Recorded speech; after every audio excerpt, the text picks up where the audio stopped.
Hello everyone, good morning all of you. How was everyone doing? I hope you all are doing well. So student, in previous video we learned about lesson number 9 reproduction in animals. Yes. So yesterday we study about what is fertilization process. Yes, and also we learn about external and internal reproduction. Yes. So student, today we learn about the topic which is development of embryo, viviparous and oviparous animals. Okay, so student, we learn about what is viviparous animals and what is oviparous animals, and also we learn about young ones to adult. Okay, and last topic is that asexual reproduction. Okay, so first topic is that development of embryo. तो अभी हम पढ़ेंगे कि develop fertilisation process के बाद में embryo कैसे. So student, yesterday we learn about fertilization process here. So now we see the next process is that development of embryo. Okay, so fertilization result in the formation of zygote which begin to develop into an embryo. The zygote divide repeatedly to give rise to a ball of cells. The cells then begin to form a groups that develop into the different tissues and organ of the body. So क्या होता है fertilization में. In fertilization process there is a formation of zygote, जहाँ पे क्या तैयार होता है, जाइगोट बनता है. And then that zygote divide repeatedly to give rise to ball of cells. उसके बाद में वो क्या देता है, ball of cell. See this is the ball of cells. Okay, and this is the zygote formation. Okay, then the embryo, this developing structure is termed, the development structure is termed an embryo. The embryo gets embedded in the wall of the uterus for further development. The embryo continues to develop in the uterus. It gradually develops body parts such as hands, leg, head, eyes and ears etc. Okay, so क्या होता है, जब जो embryo रहता है continuously क्या होता है, डेवलप होता है यूटेरस में. और क्या होता है, वो धीरे धीरे क्या करता है, डेवलप करता है बॉडी पार्ट जैसे कि hands, legs, eyes, head, ears. And the stage of the embryo in which all the body parts can be identified is called as foetus. Okay, और जब एम्ब्रॉय जो रहता है वो आइडेंटिफाई होता है, अपने जो जितने भी पूरे बॉडी पार्ट्स रहते हैं वो एम्ब्रॉय में दिखने लगते हैं, तो उसी स्टेज को हम क्या कहते हैं, foetus. Okay, then the development of the foetus is complete the mother give birth to the baby. और जब वो डेवलपमेंट पूरा कंप्लीट हो जाता है फीटस का, तो क्या करती है वो मदर, क्या करती है, give birth to the baby. See this is the foetus in the uterus. ये देखिए यूटेरस में क्या रहता है, फीटस. और जब देखिए उसके ईयर्स, हेड, वो क्या हो गया, कम्प्लीटली बन गया है ना. After then internal fertilisation takes place in hens also, but do hens give birth to the babies like human beings and cows. Okay, तो आपको पूछा गया है कि वो बता रहे कि इंटरनल फर्टिलाइजेशन मतलब हमने देखे थे कि इंटरनल फर्टिलाइजेशन मतलब क्या, जो बॉडी के अंदर में होता है, इसे हम क्या कहते हैं, इंटरनल फर्टिलाइजेशन. तो हैंस जो है, हैंस में भी कौन सा फर्टिलाइजेशन होता है, internal fertilisation. But do hens give birth to the babies like human beings and cows.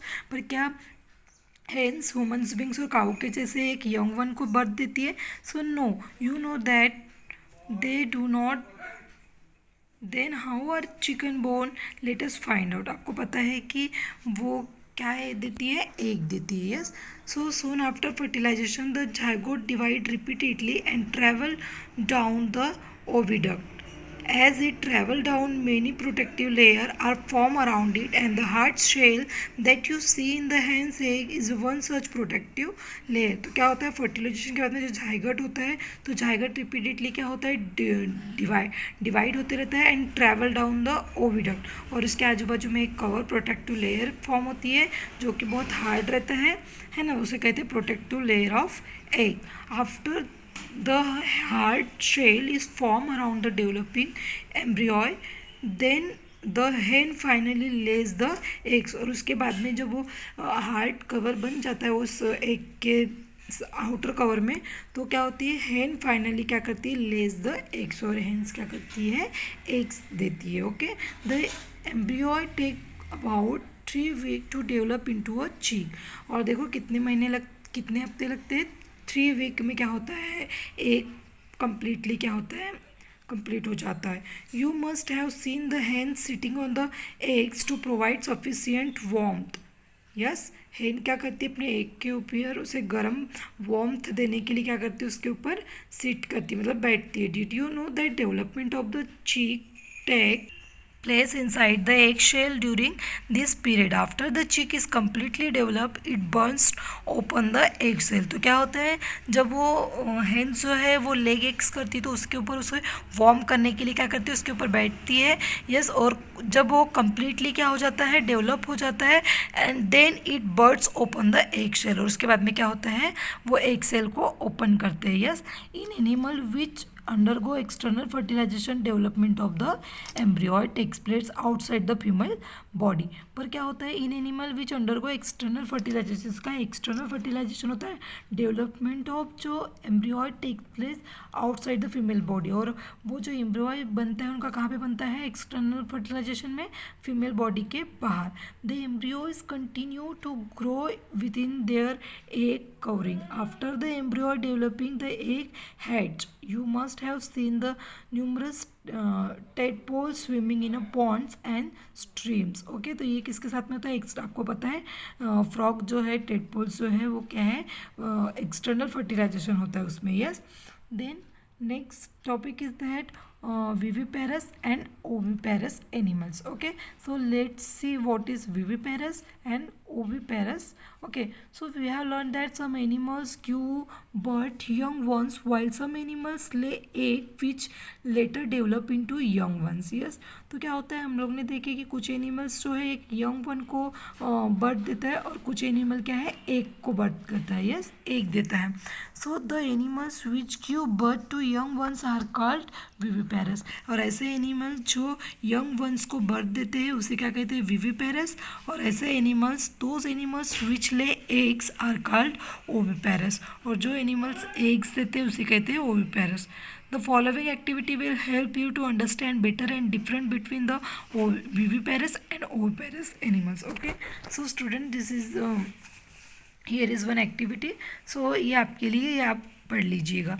The egg of a few animals are easy to observe because mothers lay them outside their bodies. ये जो क्या होता है, कुछ animals जो है वो एक कुछ फ्यू एनिमल्स देते हैं, ये तो वो ऑब्जर्व कर सकती है mother. Yes, these are example of oviparous animals, but you would not be able to collect the egg of a dog, cow or cat. This is because they do not lay eggs, है ना।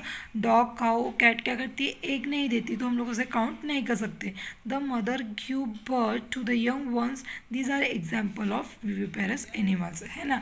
तो cow, dog और cat क्या है, ये young ones को, अपने जैसे यंग वंस को बर्थ देती है, इसलिए कौन से एनिमल्स है, विविपेरस एनिमल्स। और जो लेज eggs, that animal is known as oviparous. Okay, now next topic, young ones to adults. Okay, so the new individual which are born or hatched from the egg continue to grow till they become adult. Yes, तो क्या होता है, जो individual रहते हैं, जो born होते हैं, और जो हैटेज मतलब जो एग्स के बाहर निकलते हैं, वो कंटिन्यू ग्रो होते कब तक, जब तक वो एडल्ट नहीं हो जाते।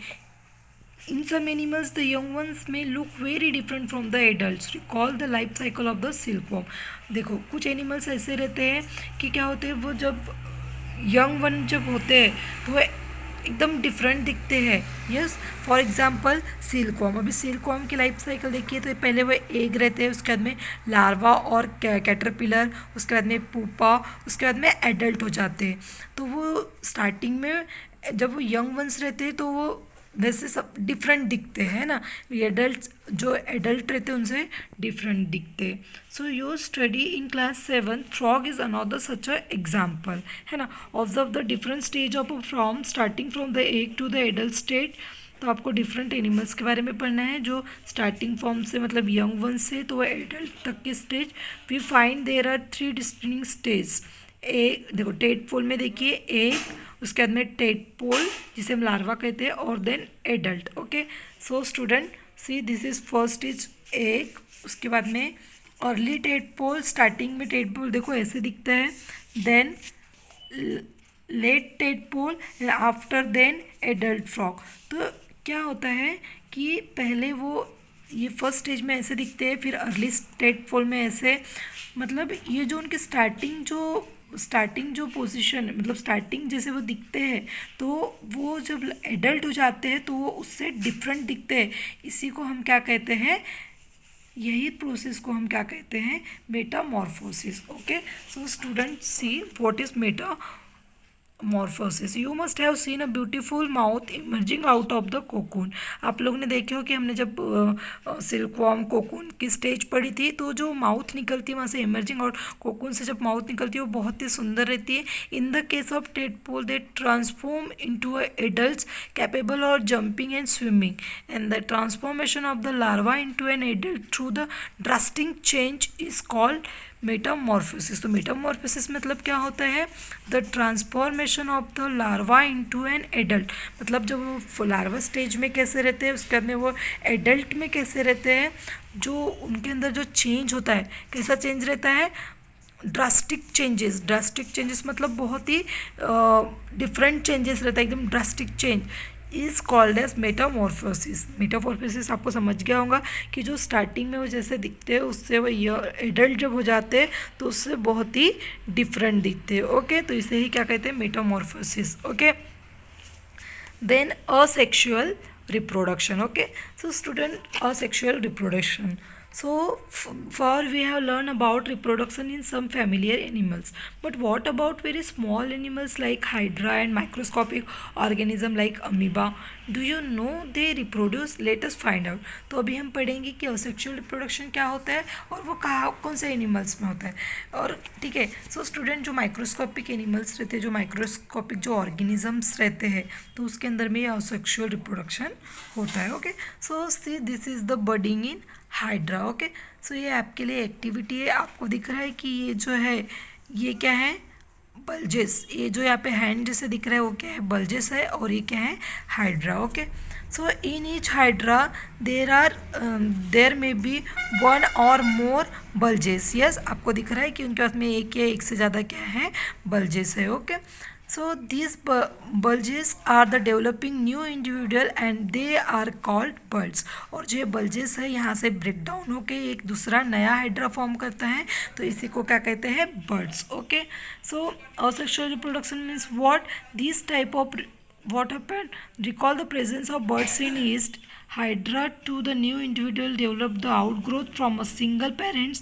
This type of reproduction in which only a single parent is involved is called asexual reproduction। Okay, so क्या होता है हाइड्रा में, जो यहाँ पे एक सिंगल सेल रहता है वो क्या करता है, एक नया हाइड्रा फॉर्म करता है, एक नया इंडिविजुअल फॉर्म करता है, जिसे ही हम क्या कहते हैं, asexual reproduction। Okay, since new individual develop from the buds in a hydra, this type of asexual reproduction is called budding। और इसी प्रोसेस को हम क्या कहते हैं, यहाँ पे जो asexual reproduction होता है इसे हम कहते हैं budding। Okay, so then another method of asexual reproduction is observed in the microscopic organism amoeba। Okay, तो आपको पता है ये क्या है, अमीबा है, तो आपने पहले भी स्टडी कुछ, we have already learn about the structure of amoeba. Yes, this is the structure of amoeba. हम लोग ने पढ़े थे कि अमीबा कैसा होता है। ओके, जिसमें न्यूक्लियस, सीडोपोडिया सब प्रेजेंट रहता है। Okay, so what happen, single cell organism, ये जो है single cell organism, it begin the process of reproduction by division of its nucleus into two nuclear. यहाँ पे देखिए ये एक सिंगल अमीबा है, उसके बाद में जो ये न्यूक्लियस है यहाँ पे क्या डिवाइडिंग न्यूक्लियस है, जो न्यूक्लियस है दो इसमें डिवाइड हो रही है। उसके बाद में देखिए कि ये क्या हो रहा है, अलग हो रहा है। Then this is the daughter amoeba. तो ये एक सिंगल अमीबा से दो अमीबा न्यूक्लियस का डिवाइड होके क्या हुआ, टू अमीबा बन गया। तो इसी प्रोसेस को हम क्या कहते हैं, binary fission in amoeba. Means two amoeba are produced from one parent amoeba. This type of asexual reproduction in which an animal produced by dividing into two individual is called binary fission। तो binary fission मतलब क्या होगा कि जो ऐसे sexual reproduction जिसमें जो animal reproduce होता है by dividing into two individual, दो इंडिविजुअल में डिवाइड होके क्या होता है, फॉर्म होता है, उसे हम क्या कहेंगे, binary fission. Okay, so apart from the budding and binary fission, there are the other method by which the single parent produces young ones. You will study about this in your higher classes.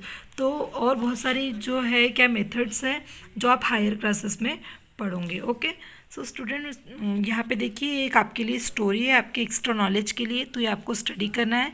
ये story है एक डोली की, जिसमें story of डोली the clone. तो ये जो क्लोनिंग प्रोसेस होती है, क्लोनिंग मतलब क्या होता है, it is the production of an exact copy of cell. तो एग्जैक्ट कॉपी बनाना उसी को क्या कहते हैं, कोलिंग प्रोसेस. तो स्टूडेंट ये आप लोगों को स्टडी करना है cloning process. Okay, so student, here our lesson reproduction in animals are completed. Okay, so student, till then bye. In next video we learn about next lesson. Okay, so bye.